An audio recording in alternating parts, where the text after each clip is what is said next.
Welcome, my fabulous chemistry students. Video number 7. Woohoo! Last one of the unit. We are going to understand the gas laws and be able to differentiate between real and ideal gas law, or real and ideal gases. You will understand what I mean when we are done with this notes. So now we get to play with gases and what's going to happen if we change parameters or variables like temperature, pressure, and volume. All right, we got to get a little bit of theory, then we're going to get into some math. So please get comfortable. Unfortunately, this video is going to take a little bit of time. So first, the theory. Kinetic molecular theory is what we call, is the theory we came up with to explain how gases should behave. Okay, now first things first, these are assumptions. All right, and it is believed that gas particles should, of course, have no volume or take up no space. And we know that this is technically not always true. It's really not the case. The gas particles do not attract to each other or no IMFs. Again, not 100% accurate. The gas particles move in random continuous motion. This one's probably about the most accurate of all of the assumptions. And then the gas particles are perfectly elastic. That means when they collide with each other or the wall, all energy is completely transferred and there's no loss to friction or to any other sources. And again, maybe not 100% accurate. Okay, but these are the assumptions of kinetic molecular theory. And it's a concept or model of what we call an ideal gas. Okay, therefore it's theoretical. It's used to basically predict how these gases were going to behave. And then we kind of started doing tests on these gases and started to realize, well, maybe it wasn't exactly perfectly true. So the problem for a real gas fitting the KMT, or what would be make it opposite of what kinetic molecular theory states, is what happens if I have a large molecule. If I have a large molecule, it's going to increase my intermolecular force, so I won't act as ideally. And if I'm slow, that's going to give my neighboring molecule more of an opportunity to attract me and make me act less ideally. If I have a small volume, that means I'm going to be kind of compressed and I'm going to have more collisions, which is going to lead to it, more of that exponentiate the elasticity of the gases, and I'm going to find I lose some energy. So real gases do follow the KMT best, of course, when I have low IMFs or I'm nonpolar, when I have very low pressure, very high temperature, get them moving around real fast so they don't feel their neighbors, because I'm flying by, And if I'm small, I also don't feel my neighbor. And if I have a very large volume, a lot of space in between my gas molecules. This is what I ideally want to act. I want my gas to have all of these things, and then I will act more close to how we theoretically decided an ideal gas would act. So it says, what is the most ideal gas on the planet? And explain. I would have to say that would be H2, because it's the smallest. It's going to have low IMFs. Okay. Basically leading to least attraction between one molecule to another. So hydrogen. Collision theory. I'm going to dabble a little bit into kinetics just to explain what's going on. In order for an reaction to occur, I must collide with proper amount of energy in a proper angle and position. So here you see a bunch of particles moving all around. That's what happens with a gas. And boom, right here is where I'm going to get proper orientation in my collision. Okay? Collision theory. The faster I go, the more collisions I'm going to have. So as we introduce the gas laws, this originated back with Avogadro. This is the same guy that came up with that Avogadro's number. This is kind of how he did it. What he did was he took a whole bunch of gases, put them at the same pressure, and the same volume, and the same temperature, and then he started to compare them. And what Avogadro figured out was that if I have the same set of conditions, I'll have the same number of particles. So which one here has more particles? None. Because they're all at the same pressure, temperature, and volume. Okay? Says which one will behave most ideally? Well, which one's the smallest? That would be hydrogen. And then it says, which one has the most atoms? Ooh, well, now I have to look at the makeup of these. And here is 3, and here is 2. And this is just an element, so it's just 1. So the answer is carbon dioxide.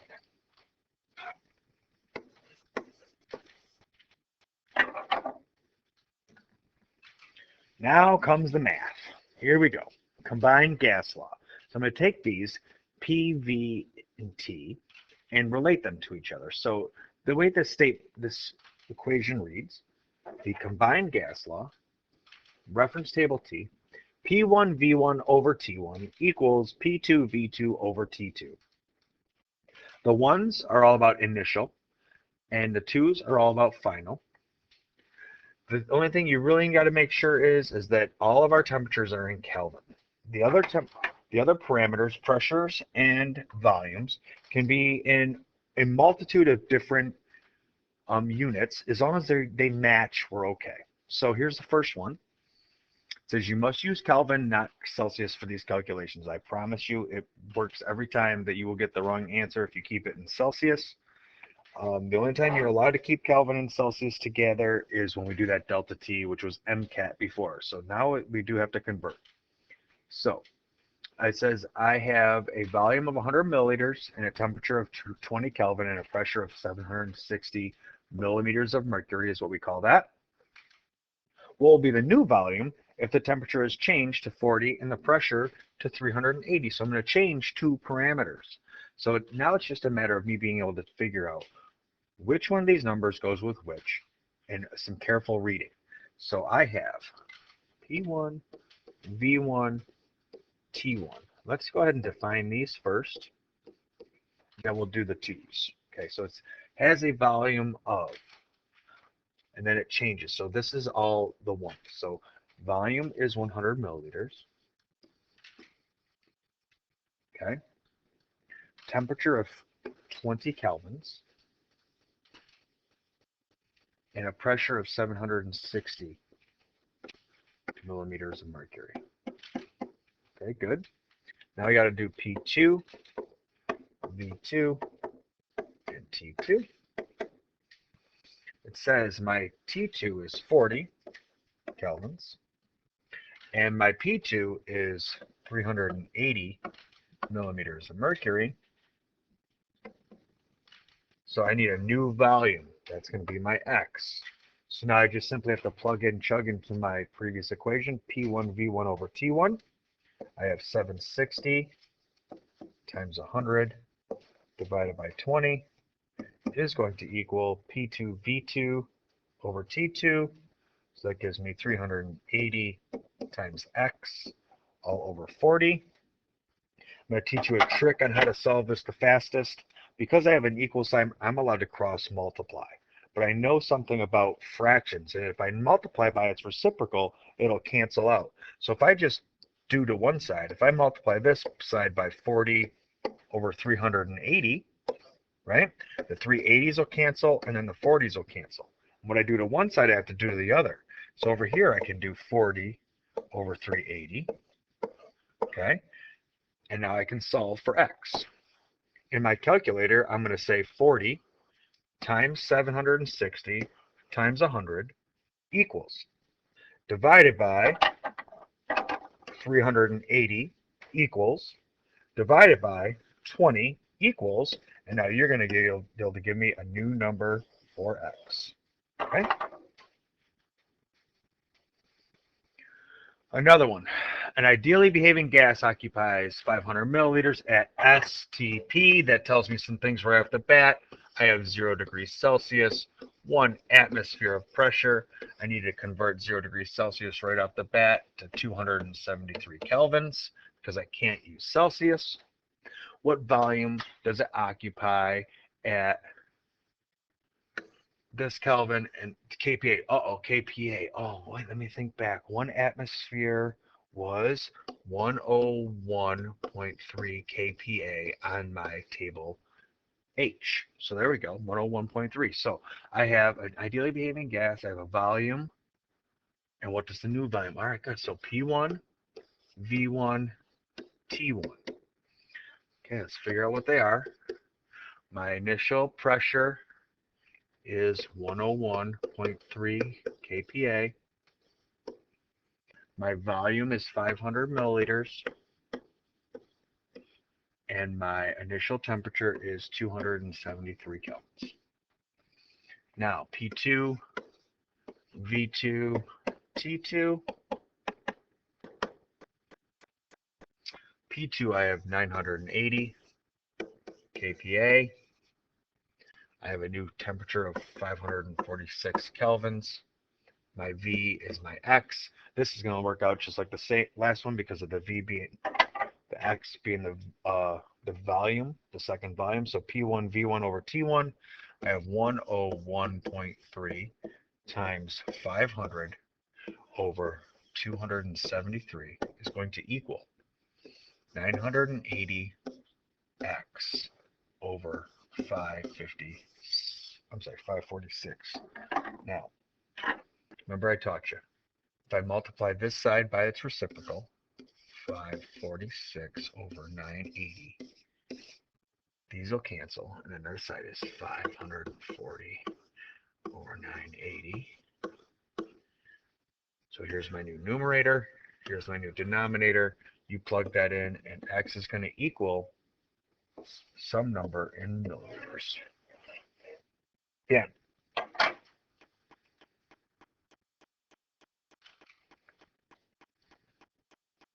So PV equals nRT. This is the ideal gas equation that we are not going to spend too much time on. Although we can see relationships. So you can see if pressure is constant, temperature and volume are going to have an inverse relationship. No, as volume goes up, temperature is going to go up. As temperature goes up, volume is going to go up. Here's the first one. If I cover up T, which you guys can't see, if I cover up T, as pressure goes up, volume's got to go down. No, getting a little bit backwards. Let's not worry about this. Digging myself. I need to get back to math. Go, go, go, go. Go there. Here we go. This is the important part right here. Let's move right on. If pressure decreases at constant temperature, the volume increases. So if I don't push down on if I push down something less, like a balloon, if I squeeze it, it should contract. If I actually take the pressure off of it, which we don't have the ability to without a special kind of a vacuum pump apparatus, I actually can make a balloon increase in its volume by decreasing the pressure on it. Okay, good. B, if the temperature increases at constant pressure, the volume will increase. So at atmospheric pressure, if I increase the temperature on a balloon, the volume of the balloon should increase. Okay, good, that makes sense. The particles are all going to have more energy, they're going to hit the walls faster and create more space. Okay, C, temperature increases at a constant volume, the pressure will increase.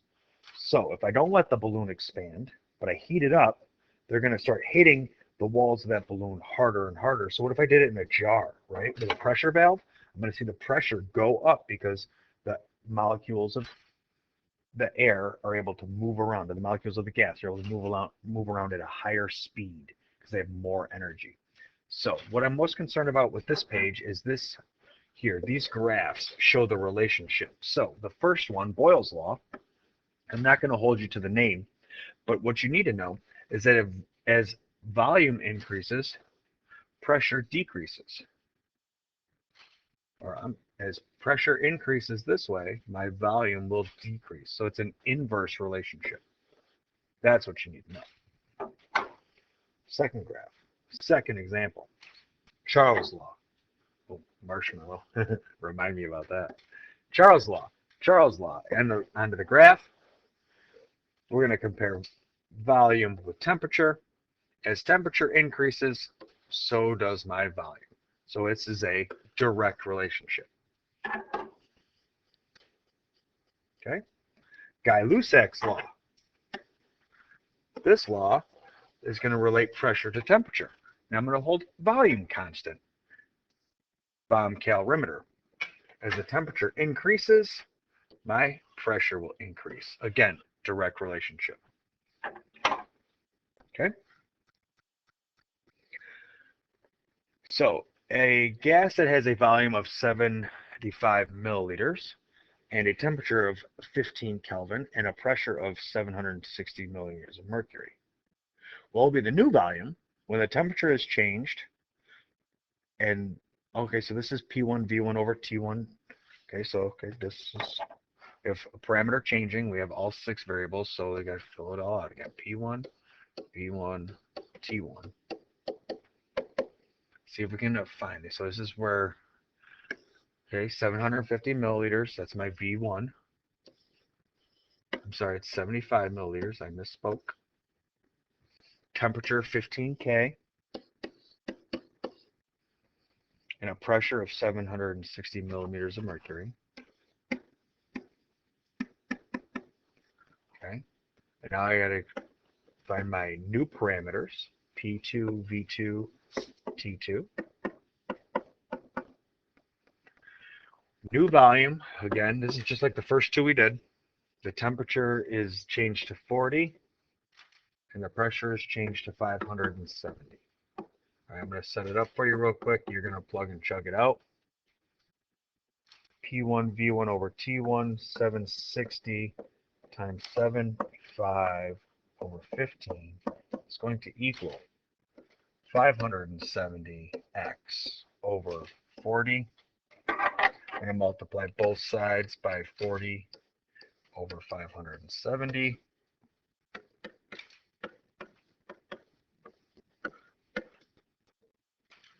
These cancels these all out. I get x equals will be some number in milliliters. Okay.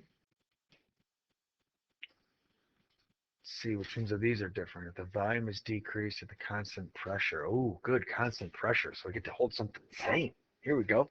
All right, P1, V1, T1. Figure out what they are.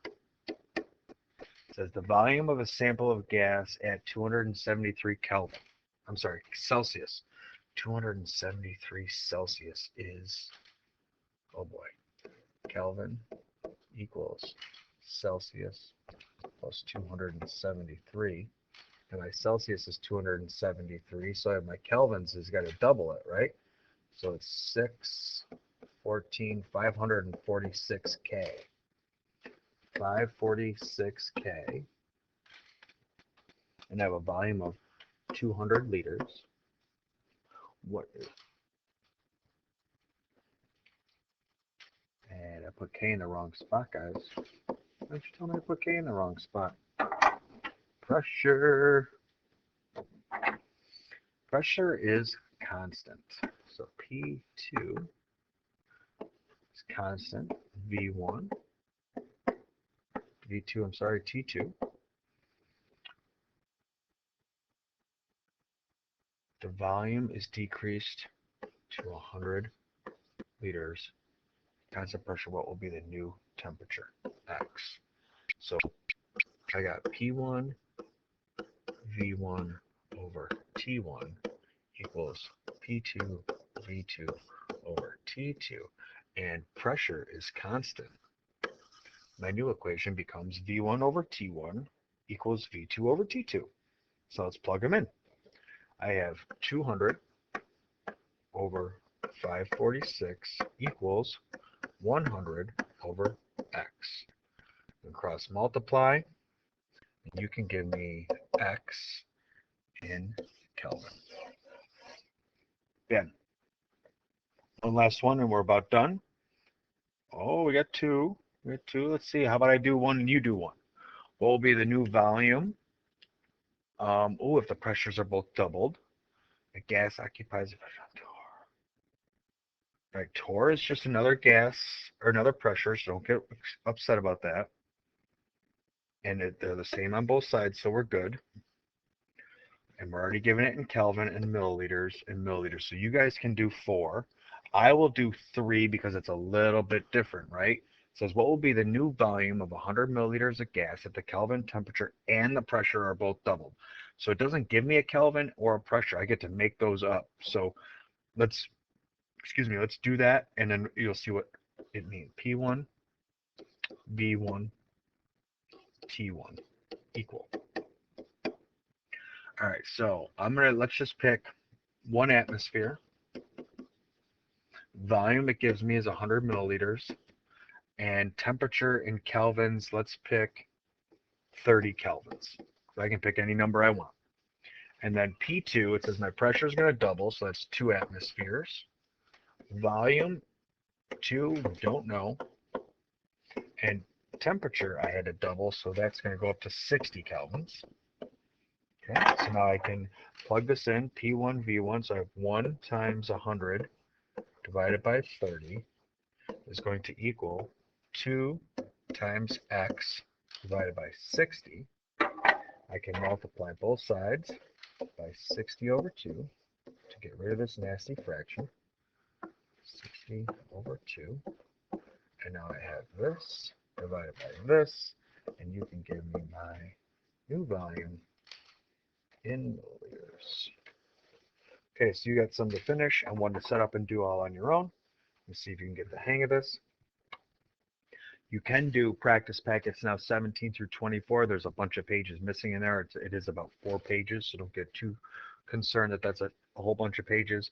And you have a quiz called Behavior of Gases on Castle Learning when you're done with the practice packet and you are comfortable. You're going to have to basically use those different mathematical formulas that we just did. So unit's just about done as far as notes. Time to wrap it up. See you guys in class.